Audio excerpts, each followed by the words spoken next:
안녕하세요. 오늘은 4월 6일 목요일이고요. 지금 시간은 오전 6시 40분입니다. 어제 비가 와서 날씨가 좀 쌀쌀해졌어요. 세계적인 경기 침체는 불가피할 것 같고요. 또 한 번의 인내의 시간이 필요할 것 같습니다. 중국은 결국 무역 전쟁을 위해 히토류 카드를 꺼냈고요. 차이나 전기차는 투자 심리가 무너지는 캔들이 발생했어요. 에코프로는 수급 과열이라 지금 진입한다면 또 물릴 것 같습니다. 구독, 좋아요 부탁드립니다. 차이나 전기차는 소폭 하락해서 마이너스 다시 32%고요. SOXL은 어제 오늘 많이 하락해서 30% 수익 구간입니다. 엊그제 50% 수익 구간이었는데 많이 빠졌어요. 어차피 1, 2년은 들고 갈 생각이기 때문에 단기 하락에 연연하지 않을 거예요. 코스피가 어느덧 2500선을 바라보고 있고요. 개인은 2700억 원을 매도했고 기관만 3000억을 매수했어요. 삼성전자가 0.47% 올랐는데요. 단기간에 전저점을 넘기에는 쉽지는 않을 것 같아요. 네이버는 조금 더 행보의 시간을 가질 것 같습니다. 에코프로가 배터리 아저씨의 출연으로 무서운 급등세를 보이고 있는데요. 상승이라는 감정에 휘말리지 말고 이성적인 판단이 필요할 때인 것 같습니다. 세계 경기는 지금 침체에 빠지고 있어요. 그리고 중국은 배터리 모터의 핵심 원료인 히토류를 수출 제한이라는 드라이브를 걸었어요.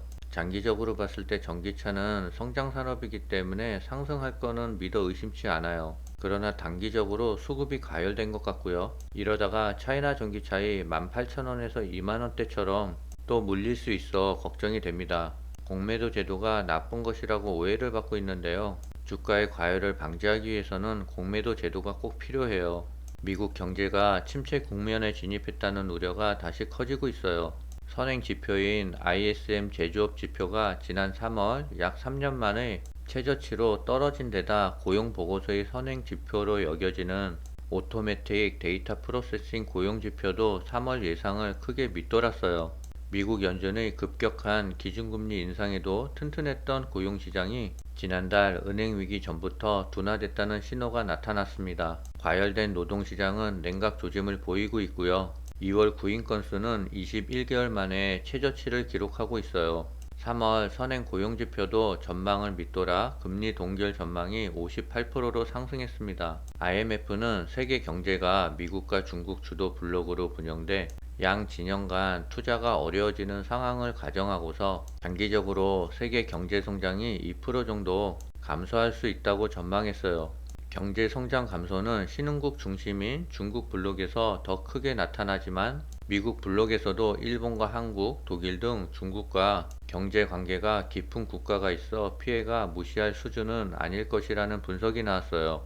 차이나 전기차는 어제 투자 심리를 무너지는 캔들이 나왔어요. 주가가 장기적인 하락 이후 약간 상승 조정 국면에 들어가면 주가가 조금씩 오르니까 기대 심리가 반영돼요. 주가는 거의 오르지도 않았는데 단기적인 큰 음봉이 나오면 투자 심리가 무너집니다. 이때부터 손절을 많이 하게 돼 있어요. 그러나 주가가 상승하기 위해서는 투자 심리를 한 번 더 죽여놓고 가요. 저를 포함한 차이나 투자자들은 그저께 음봉에 연연하지 말고 조금 더 인내심을 갖고 버텨봐야 될 것 같습니다. 중국이 결국 전기 자동차용 히토류 자석 수출 통제에 나섰는데요. 중국이 전기 자동차 등에 필요한 히토류 자석의 수출 통제 조치를 추진 중이라는 일본 언론 보도가 나왔어요.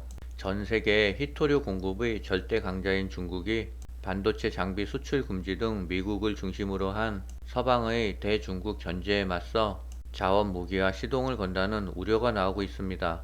최근 중국 정부가 산업기술 관련 수출 규제 품목 리스트 개정안에 히토류의 일종인 네오디듐과 사마륨 코발트로 만든 이른바 히토류 자석 관련 기술을 추가하기로 결정했다고 베이징 발로 전했습니다. 히토류 자석이 이용되는 현황은 전기차와 풍력 발전 등에 쓰이는 모터고요. 전자제품에는 에어컨과 휴대전화 등이 있어요. 안보 분야에는 항공, 우주 분야 등 주요 부품에 해당되고 있다고 합니다. 히토류 자석은 전기차의 심장인 모터의 성능을 좌우하는 핵심 부품인데요. 전기차 외에도 휴대전화, 에어컨 등 가전제품은 물론 군사, 민간, 이중 용도인 항공기와 로봇 등 산업계 전반에 널리 쓰이고 있어요. 그런 히토류 자석의 세계 시장 점유율은 중국이 압도적이고요. 네오디듐 자석의 세계 시장 점유율은 중국이 84%, 일본이 15%예요. 사마륨, 코발트 자석은 중국이 90% 이상이고요. 일본은 10% 이하입니다. 중국산 히토류 자석만큼 가성비가 좋은 제품을 확보하려면 세계 각국은 시간이 많이 필요하다라고 전하고 있어요. 중국 정부가 2030년에 전기차 연간 판매량을 3,200만 대를 달성하겠다는 포부를 내놓았어요.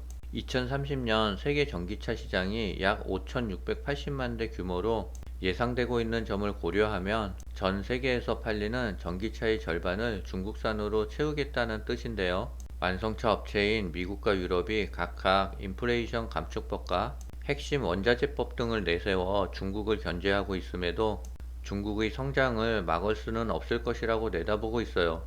생존을 위한 기업들이 중국 투자를 미국과 유럽 정부가 막기는 어려울 것이라는 분석이 나왔습니다. 중국 내수의 전기차 성장세가 이제 시작이라는 점에 글로벌 완성차 업체들은 중국 시장에 앞다퉈 투자를 하고 있는데요. BMW는 상하이 모터쇼에서 역대 최대 규모의 NEV 라인업을 선보일 예정이고요. 폭스바겐 중국 사업 책임자는 중국만큼 빠르게 발전하는 나라를 본 적이 없다며 2024년까지 163억 6천만 달러를 중국에 투자할 계획이라고 밝혔습니다. 정의선 현대차 회장이 중국 CATL 최고 경영자와 회동을 가졌다는 사실이 5일 뒤늦게 알려졌다는데요. 양사 총수의 만남은 지난해 12월 이후 3개월여 만에 이루어졌고 이달에는 실무급 임원이 한국을 찾았다며 배터리 물량 확대와 북미에서의 양사 협력이 구체적으로 진행될 전망이라고 합니다. 업계에서는 지난해 현대차 그룹이 CATL로부터 들어온 배터리 물량을 수천억억 수준으로 추정하고요. 올해는 1조 원 이상이 유력하다고 해요. 신형 코로나 전기차가 CATL 배터리를 사용하고 하반기 선보일 계획인 기아 2세대 레이 전기차는 LFP 배터리를 완제품 형태로 수입해 사용할 계획이라고 합니다. LFP 배터리는 에너지 밀도가 낮아 CATL이 셀투팩 기술을 사용해야 한다며 배터리 팩을 중국에서 수입해 사용할 전망이라고 해요. KG 모빌리티의 토레스 전기차도 마찬가지 경우라고 합니다. 즉 셀투팩 배터리를 완제품으로 수입하겠다는 뜻입니다. 최근 CATL이 포드를 통해 미국 인플레이션 감축법을 우회해 미국 시장에 진출한 것도 눈여겨볼 사항이라고 하고요. 포드는 미시간에 LFP 배터리 공장을 건설할 계획이며 현지 주정부에서 2조 2,400억 원 규모의 보조금 지급도 확정되었다고 해요. 현대차도 같은 방식으로 CATL과 협력하는 방안을 살펴보는 것으로 알려졌답니다. 오늘은 여기까지입니다.